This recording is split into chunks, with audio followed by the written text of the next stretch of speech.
Hello and welcome to another Intercore Tai-Chi video. My name is Kane Yenser, and this video is part of a series of videos where I'm talking about basically hips and, more importantly, the coccyx, or the base of the spine. So to get more context of why I'm talking about what I'm talking about, go see the other videos. I haven't named them yet, but there'll be a name so you know that they're together. Also, the thumbnail will be very much the same, so you'll be able to easily work it out. So the subject today is a controversial subject in the Tai-Chi world, and that is the subject of whether to tuck under or to let your coccyx hang down. Okay? Now, the reason I'm doing this video is because I did a video a while back about standing, and I was talking about the posture, and in the posture, when I described how you're supposed to hold your body, I definitely said you need to tuck under. And I got some comments saying, no, you don't tuck under. And I hear people talking about this all the time. So I'd like to talk about this today because I'm definitely an advocate of tucking under.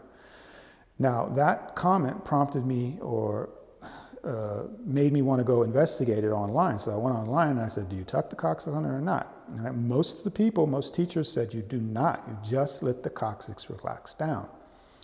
And the problem I have with that is you cannot do that from the beginning. Your coccyx will not naturally hang straight down. And I think this comes from Tai-Chi people so obsessed with absolutely relaxation, thinking everything has to be relaxed. At no point are you not relaxed. And that's simply not true, because Tai-Chi, you have to condition the body.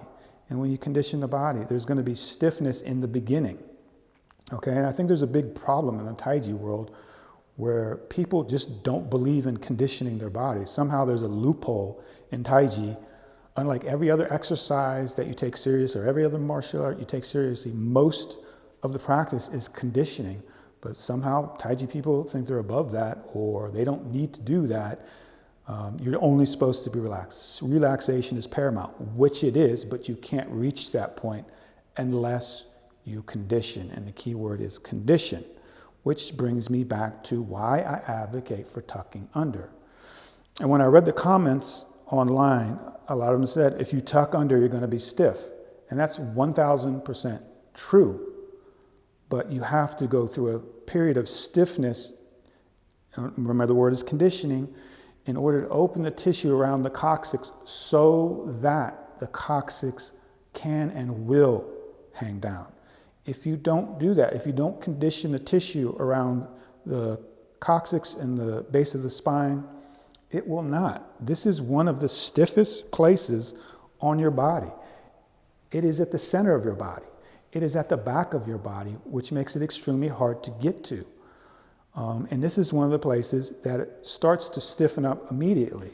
And the stiffness just spreads out to the rest of the body. So by the time you're 40, 50, and 60, you have duck foot walk and you're leaning forward. That is all due to stiffness here, and a lot of injuries we get, knees, repetitive movement injuries, knees, lower back, neck, shoulders, feet, comes from the coccyx not being in the correct position.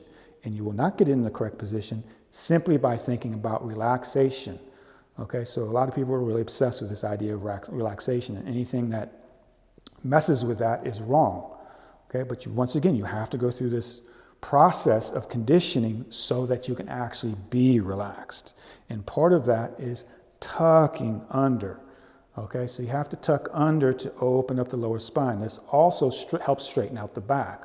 And if you think about the position of the spine, think about what we're supposed to do in the neck. We're supposed to bring the chin in towards the throat, suspend the head from above, and elongate back of the neck. This is the same thing we're doing down here with the coccyx, so that the spine will straighten up and you'll have a bow-like energy, like a bow you shoot.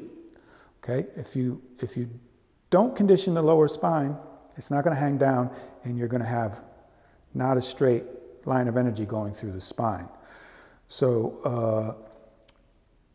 let me tell you a story about when I first got to Taiwan to further illustrate this. So my teacher was Wang Yan-Nian. And Wang Yan-Nian had studied with Jiang Qingling, and Jiang Qingling had studied with Yang Jianfu and Yang Jianho. And our form actually comes down from Yang Jianho through Jiang Qingling to Wang Yan-Nian. Okay? So I don't know why Master Wong would have added this in, because it definitely makes you feel stiff and it's an extra annoying thing to do. So it would be very easy to throw out if you wanted to throw anything out, but he was a very big advocate of it. And I remember the first day when I got to Taiwan for class, we were in class in Taipei, and we went to the standing part of our warm-ups. And our standing practice is like this with the palms down. And I was standing like this, straight back, thinking my coccyx was hanging down. What Master Wong did is he came up behind me, he put his palm on the base of my spine and pushed the base of my spine forward so that I ended up doing what I felt like was this. And I was like, oh my God, this isn't right, this can't be right. But I trusted Master Wong, and when I did my form, push hands, all that stuff standing, I always really focused on tucking the coccyx under. Yes, I was stiff in the beginning, but later what happened was conditioning. The base of the spine started to open up. The shape of my spine changed into the correct shape. And then finally, over a period of time, I realized, wow, my structure is really different. I feel like there's a straight line of energy going down through the body. And this all goes to conditioning the base of the spine by tucking under so that it has the ability to relax and hang down straight, like everybody's talking about. And once again, coming back to that word, conditioning. If you're a Tai-Chi person, don't avoid it, okay? Yes, it's not going to make you relaxed in the beginning. It will make you relaxed in the end, all right? So that is my spiel on whether or not to tuck the coccyx. I'm sure the Tai-Chi police will be in my comments telling me how I'm wrong, which is perfectly fine. If you have a question, please leave it in the comments. Please like the video, please subscribe, and I'll see you in the next video. Thank you.